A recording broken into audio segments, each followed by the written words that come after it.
Okay Shashi Kumar గారు, right. Sridhar గారు ఒక పక్క చర్చలకు పిలవకపోగా, అసలు ఏంటి సమస్య అనేది తెలుసుకోకపోగా, వెనకాల ఎవరో ఉన్నారు, రాజకీయ ఉచ్చులో, రాజకీయ ప్రేరేపిత ఉచ్చులో కార్మికులు చిక్కుకోవద్దు, ఇలాంటి సలహాలు, ఆరోపణలు ఏంటి మీరు అధికార పార్టీకి అనుబంధ సంస్థ కాబట్టి మీరు చెప్పండి, నిజంగా ఆర్టీజీఎన్ల వెనకాల రాజకీయ శక్తులు ఉన్నాయా? ఇతర రాజకీయ పార్టీల ఉచ్చులో ఆర్టీజీఎన్లు దిగారా? మ్యూట్ లో ఉన్నారు, అన్మ్యూట్ చేయండి.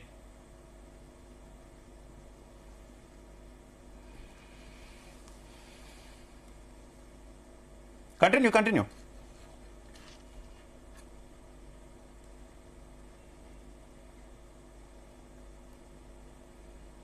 వినొస్తుందా అండి? క్లియర్ అండి, కంటిన్యూ. ఇప్పుడు ఇందులో ఏ రాజకీయ పార్టీలు లేవు, కేవలం అన్ని ట్రేడ్ యూనియన్ల మద్దతుతోనే జరుగుతుంది. ఇది రాజకీయాలకు అతీతంగానే వీళ్ళందరూ ఉద్యమించారు. ఆ రోజు టీఆర్ఎస్ గవర్నమెంట్ ఉన్నప్పుడైనా, ఈ రోజు అయినా కానీ రాజకీయాలు ఇందులో ఏం లేవు. ఏ రాజకీయ నాయకుల దగ్గరకు వెళ్లి కూడా వీళ్ళు అడిగి మద్దతు కూడా తీసుకోవడం లేదు. ఇది ప్యూర్లీ కార్మికులకు సంబంధించింది. ఇలా రాజకీయాలు వస్తే మళ్ళీ ప్రాబ్లం అయిద్దనే ఉద్దేశంతో వాళ్ళు ఏ పార్టీ దగ్గర కూడా వెళ్ళడం లేదు. ప్రభుత్వం అలా చూస్తున్నట్టు కనబట్టలేదు కదా, వెనకాల ఏదో ఒక రాజకీయ పార్టీ నడిపిస్తుంది అనేటటువంటి ఆరోపణ ప్రభుత్వంలో ఉన్న వాళ్ళు చేస్తున్నటువంటి పరిస్థితి. ప్రభుత్వం అలా చూడట్లేదు, అందుకే ఉంది కదా మీకు అసలు చర్చలకు కూడా పిలవట్లేదు. అదే కదా, మేము ఇప్పుడు మా ప్రభుత్వం అయినా చర్చలకు పిలవాలనే చెప్తున్నాం. డెమోక్రసీలా నెగోషియేషన్ మించిన ఆయుధం లేదు. ఇప్పుడు ప్రజలు అసంతృప్తిగా, కార్మిక రంగం అసంతృప్తిగా ఉన్నప్పుడు పిలిచి మాట్లాడాలి. మరి ఇలా ముఖ్యమంత్రి గారు కూడా ఇది ప్రజా ప్రభుత్వం, అన్ని మా దారులని తెలుసుకున్నాయని అంటున్నారు. మరి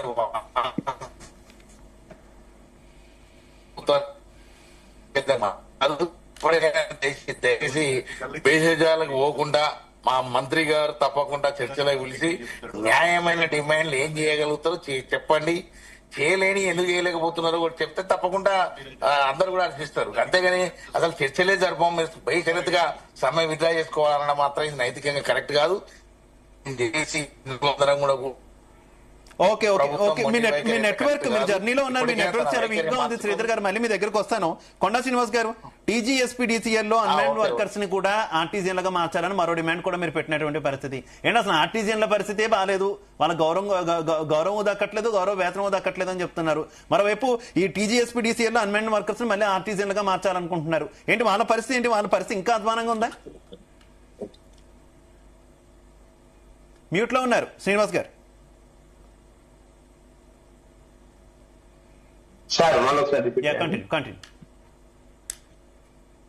అయితే అన్మెయిన్డ్ కార్మికులు ఇప్పుడు గతంలో కూడా కాంట్రాక్ట్ వర్కర్స్ అని తీసుకున్న తర్వాత ఆర్టిజన్లు చేయబడినారు సార్. అదే విధంగా ఆర్టిజన్స్, ఓఎన్ఎస్ స్టాఫ్ అన్ని చేస్తా ఉంటే కూడా మళ్ళీ ఇప్పుడు అన్మెయిన్డ్ వర్కర్లను తీసుకున్నప్పుడు కూడా వాళ్ళ పరిస్థితి ఇంకా దయనీయంగా ఎట్లున్నది అంటే, వాళ్ళకి ఎలాంటి వేతనాలు కానీ ఏమైనా కానీ తెలియకుండా ఏమైనా ప్రమాదాలు జరిగినప్పుడు కూడా అన్మెయిన్డ్ వర్కర్ కి ఎలాంటి ఫెసిలిటీస్ ఉండడం లేదు. అన్మెయిన్డ్ వర్కర్లను తీసుకున్నా, ఎవరిని తీసుకున్నా ఒక అపాయింట్మెంట్ లెటర్ పరంగా తీసుకొని వాళ్ళకు కొన్ని అంటే అన్ని సదుపాయాలు కల్పిస్తూ తీసుకుంటే అన్మెయిన్డ్ వర్కర్ కూడా మంచి వర్క్ చేయగలుగుతాడు సార్. అంటే అన్మెయిన్డ్ వర్కర్ ఒక్కడే కాకుండా ఇప్పుడు యాజమాన్యము ఇంత ఉద్రిక్తమైన ధర్నా చేస్తున్నప్పటికీ యాజమాన్యం పిలవకపోవడము, అంటే ట్రేడ్ యూనియన్లతోటి ఆర్టీజీఎస్ జేఏసీ నాయకులను పిలవకుండా, వాళ్ళతో చర్చలు జరపకుండా మళ్ళీ 13వ తారీఖు నుంచి 17వ తారీఖు ఎక్స్టెన్షన్ చేసి 17వ తారీఖు లోపు మళ్ళీ బెదిరింపు కాల్స్ గురి చేస్తూ మీ టర్మినేషన్ నోటీసులు ఇస్తాము, మీరు రాకుంటే మీ జాబులు పోతాయి అన్నట్టుగా ఒత్తిళ్లు తీసుకురావడము. అంటే కార్మికులు వాళ్ళు ఎంత ఒత్తిడికి గురి చేసినా, ఎంత ఒత్తుతారో కార్మికులకు అంత పైకి లేస్తుందండి.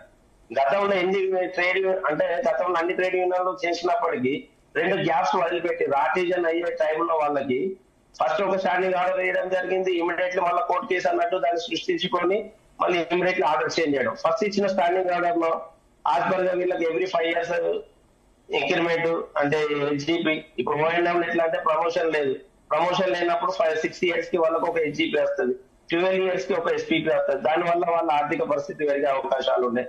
ఇప్పుడు వాళ్ళకి ఎలాంటి ఏం చేయకుండా, చర్చలకు విలువకుండా యాజమాన్యం చేసే పద్ధతులు కానీ ప్రభుత్వం, ఇప్పుడున్న ప్రభుత్వం అంటే కార్మిక యూనియన్లు కూడా అన్ని ట్రేడ్ యూనియన్లు ఎలాంటి అధికార పార్టీకి అంటే ఎలాంటి పార్టీలకు అనుసంధానం కాదండి. ట్రేడ్ యూనియన్లకు పార్టీలకు సంబంధమే లేదు. అలా కాకపోతే కొంతమంది అనుబంధ సంస్థలుగా కొంతమంది చెప్పుకుంటారు, కొంతమంది మేము ఏ యూనియన్ అయినా గవర్నమెంట్ తోటి పనిచేస్తామని చెప్తా ఉంటారు. కాబట్టి ట్రేడ్ యూనియన్లకు పార్టీలకు రాజకీయానికి ఎలాంటి సంబంధం లేదు. ఈ ఆర్టీజీఎస్ చేసేటువంటి ధర్నాలో ఎలాంటి రాజకీయాల ప్రభావాలు లేవు. ఎవరికి వాళ్ళు వచ్చి మద్దతు ఇచ్చుకుంటున్నారు రాజకీయ పరంగా తప్ప రాజకీయం అనేది ఇక్కడ ఎలాంటి రాజకీయాన్ని ఉద్దేశించి వీళ్ళు ధర్నా చేయట్లేదు. అంటే వాళ్ళ ఆకలి వాళ్ళ కడుపు మంటతో చేస్తున్నటువంటి ధర్నా ఇది. దీన్ని యజమాన్యం త్వరగా పిలిచి ఒక పద్ధతికి తీసుకొచ్చి వాళ్ళకి కావాల్సిన అంటే కనీసం వాళ్ళకి వేతనంలో ఇప్పుడు ఈపీఎఫ్ లాట్లు అట్లాంటి మెడికల్ బెనిఫిట్స్ ఉన్నాయి, అలాంటివి కొన్ని చేసుకుంటా పోతే కూడా కొంత ఉధృతిగా తగ్గి మళ్ళీ కార్మికులందరూ జాయిన్ అయ్యే అవకాశం ఉంది సార్. యజమాన్యం ఖచ్చితంగా చర్చలకు పిలవాలని మీ ద్వారా మా బిఎల్ఏ ద్వారా కోరుకుంటున్నాం. వజీర్ గారు పని ఆర్టిజన్ యొక్క పని రిస్క్ తో కూడుకున్నటువంటిది.